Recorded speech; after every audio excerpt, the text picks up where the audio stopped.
Love smarter, not harder. Today's question. Hello, Dr. Karen. I'm in my late 20s and I haven't really been able to find love. I tend to attract emotionally unavailable men. I also have a hard time letting these men go emotionally, while intellectually I'm well past it. I had a bit of a rough childhood growing up. My relationship with my mom was more of a do as I say, not as I do. She was emotionally manipulative and didn't respect my boundaries. So I just want to break there. I have a couple great episodes for you about boundaries and emotional enmeshment in families. So the boundary episode is number 110, and it's called Boundaries with Dr. Jamie Zuckerman. And episode 108 is called When Close is Too Close, Enmeshment and Differentiation with Mary Beth Samich, who's a psychotherapist. Both of those will be very helpful for you, because it's going to help you understand kind of what you went through and how you can respond to it on an emotional level healthfully as an adult.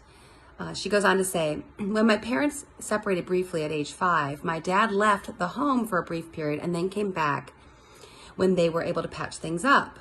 As a child, I felt it was my fault and changed my behavior and became more accommodating. This is very common. It's very common and typical for kids to feel that whatever happens with their families when they're little, divorce, separation, it's their fault. And I'm sorry, and it's so rough on children because they think, oh, if I'd been a better daughter, if I'd been a better little girl, mommy and daddy would still love each other and stay together. This is really tough stuff. And what you did by trying to be even more accommodating when they got back together was like, okay, if I'm the good little girl, then mommy and daddy will stay together. And it's, like I said, it's very normal. And of course, it's totally unfair for kids to feel this, but they don't have the wherewithal to think differently. I have a great recommendation for you here. It's a book called The Drama of the Gifted Child by Alice Miller. I first came across it in grad school. And it talks about, and giftedness here, we're not talking about intellectually gifted, we're talking about emotionally gifted. And these are kids that are super sensitive and pick up on everyone's emotions in the room and then try to, like you said, accommodate. So this is something that happens a lot with kids who have that extra dose of sensitivity. And it's something that can be very debilitating because, like you said, then you believe it's your job to make mom happy. It's your job to make dad happy. And this can carry on into adulthood as well, which again, episode 108 will be very helpful for you as well with that and that book. Highly recommend for any of you who feel that you are those empaths that believe at some level, even though intellectually you know it's not true, but you believe at some level that it's your job to make everyone else feel okay and you're responsible for everyone else's emotions. She goes on to say, I'm craving connection, but I often find myself alone. I think I have a fear of abandonment and would rather just be alone than get left. And yeah, I think that that's something that can happen, again, when you are going through what you're going through in childhood and then in adulthood. We know that our childhood dynamics oftentimes play out in adult relationships and certainly in romantic relationships as well. I have an episode about that, episode 102, Attachment Styles and Dating with Dr. Duana Welch. I think that'll be super helpful for you, so check that out.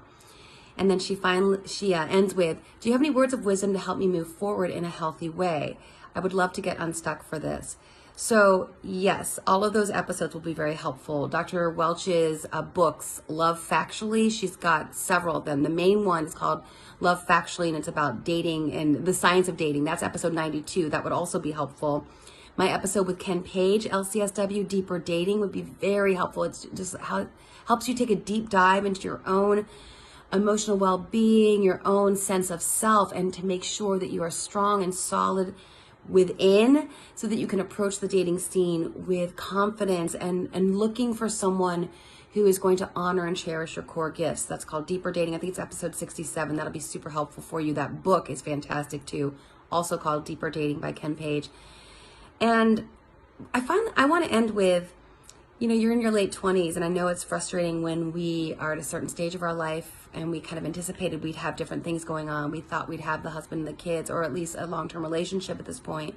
But I want to assure you that you're still quite young, and statistics are on your side, because people who get married later are less likely to divorce. We get that personal growth and development under our belt. We start to feel comfortable in our own skin.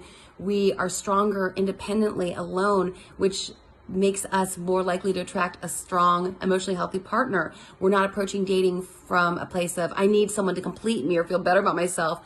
You approach dating looking for a true partner, and you attract your equal.